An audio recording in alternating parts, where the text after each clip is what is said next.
Hi all. ഇന്ത്യയും റഷ്യയുമായുള്ള ബന്ധം അല്ലെങ്കിൽ ഇന്ത്യയും പഴയ സോവിയറ്റ് യൂണിയനുമായിട്ടുള്ള ബന്ധം വളരെ പതിറ്റാണ്ടുകൾ നീണ്ടു നിൽക്കുന്നതാണെന്ന് നമുക്ക് എല്ലാവർക്കും അറിയാം.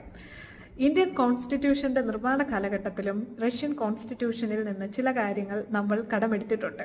42ാമത്തെ ഭേദഗതി വഴി ഇന്ത്യൻ കോൺസ്റ്റിറ്റ്യൂഷനിലേക്ക് ആഡ് ചെയ്യപ്പെട്ട ഫണ്ടമെന്റൽ ഡ്യൂട്ടീസ് USSRന്റെ കോൺസ്റ്റിറ്റ്യൂഷനിൽ നിന്ന് കടമെടുത്തതാണ്.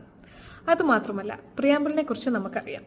പ്രിയാമ്പിളിൽ പ്രതിപാദിച്ചിരിക്കുന്ന ജസ്റ്റിസ്, അതായത് പൊളിറ്റിക്കൽ ജസ്റ്റിസ്, എക്കണോമിക് ജസ്റ്റിസ്, പിന്നീട് സോഷ്യൽ ജസ്റ്റിസ്, ഈ 3 ജസ്റ്റിസും ആ ഒരു ഭാഗവും റഷ്യൻ കോൺസ്റ്റിറ്റ്യൂഷനിൽ നിന്നാണ് നമ്മൾ കടമെടുത്തിരിക്കുന്നത്.